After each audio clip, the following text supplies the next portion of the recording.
आजिर video रे रही गोटे इंटरेस्टिंग क्वेश्चन चलतु जानिबा से क्वेश्चन टी कौन रही गोटे कमेंट आसीथिला जने व्यूअर देइथिले से कमेंट से पचारचंती जे सर प्लीज डिसेंबर 2024 रे बाकी थिबा सीआरपी पोस्ट बाहरिबो कि नहीं तार टिके रिप्लाई दियंतु। तो ये जो क्वेश्चन टी रही जे केवल सीआरपी मान रही ताहा नुहे कम्युनिटी समस्त कम्युनिटी सपोर्ट स्टाफ पई मध्य एई प्रश्नटीर उत्तर रहिबो।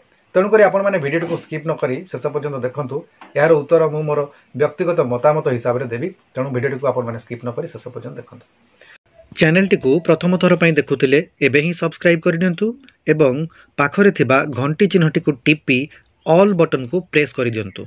ताहेले आपण आमर आगामी वीडियो गुडिकर नोटिफिकेशन ठीक समय रे पाई परिबे। तो देखो आप जो पचारि डिसेंबर 2024 रे किसी पोस्ट बाहर कि सीआरपीसीएम पाई तो मोर मतामत जहाँ रही हूँ वर्तमान जो परिप्रेक्षी रे जो भाया परिस्थिति रही जो कम्युनिटी सपोर्ट स्टाफ मानकर नहीं कि से जना पड़ुची जे 2024 मसीह डिसेंबर मासरे कौन प्रकार नियुक्ति आसबार संभावना बहुत कम।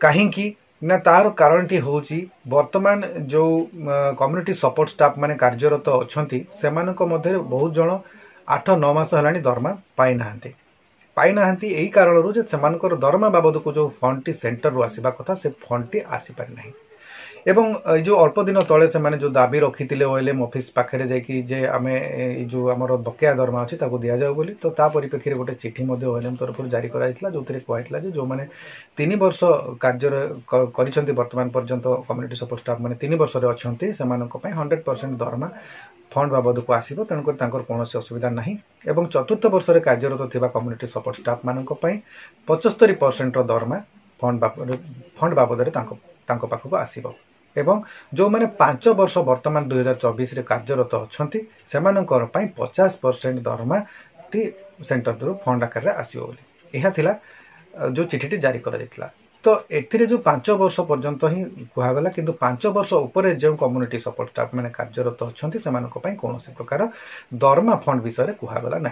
तेणु समस्ते प्रश्न समस्त मन में गोटे प्रश्नवाची रहा आम फंड आसो कौटू जदिओ से दरमा पाइबे किंतु कौ फंड रु नेबे केमिति नेबे एवं केबे समानकर दरमा फंड पुणी आउथरे आसीबो ताहाकु नै कोनोसी प्रकार स्पष्टीकरण विभाग तरफ दियागला नाही।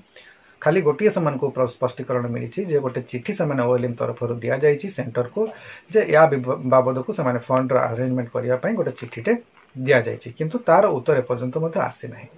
तेणु जिते बड़े दरमा को लेकिन चित्र एत अस्पष्ट रही से भली परिप्रेक्षी में 2024 मसीह बा डिसेंबर मासरे कौन प्रकार नियुक्ति हेबार संभावना मो मतामत हेबार बहुत कम।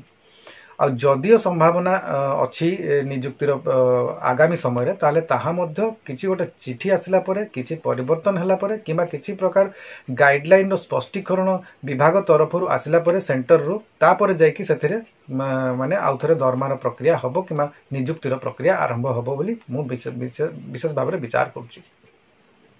आ गोटे कथा अनेकंकर पथरे प्रश्न रही जोटा कि कहुच्छे जो मानकर नियुक्ति जो माने अपॉइंटमेंट प्रोसेसिंग हो जाइए पूर्वतन सरकार थिबा समय रे जो मानकर इंटरव्यू हो जाइए किंतु अपॉइंटमेंट मिली नाही से भली मते बहुत गुटे प्रश्न रही से माने कौन हेबो से नियुक्ति गुड़िक केबे हेबो बा केबे पाइबे ता मते गुटे प्रश्न।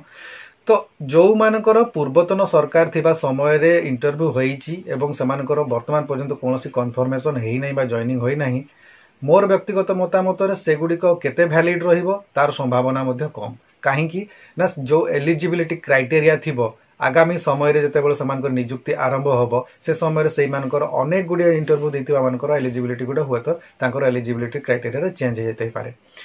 जो मानकर एज क्राइटेरिया चेंज होइतो एलिजिबिलिटी हिसाब रे शिक्षागत योग्यतार चेंज होता पारे एमती अनेक किसी चेंजेस हो पारे। कहीं जिते नियुक्ति दिज्व से ही समय जिनस को आधार करी नियुक्तिटा दिज्व पूर्व आधार को लेकिन नियुक्ति देवार संभावनाटा मु विचार करुच्ची कम हो पारे।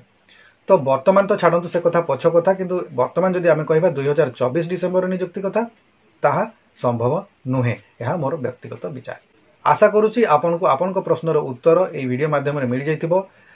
आज वीडियो को यही रखा किंतु जदि वीडियो आपको ये भल लगुच आपण मैंने वीडियो को लाइक करूँ शेयर करूँ एवं सब्सक्राइब करूँ जदि आप एपर्यंत यहाँ सब्सक्राइब करना। आज वीडियो को मुझे रखुच्छी वीडियो को आपण मैंने शेष पर्यंत देखि आपण बहुत बहुत धन्यवाद। नमस्कार।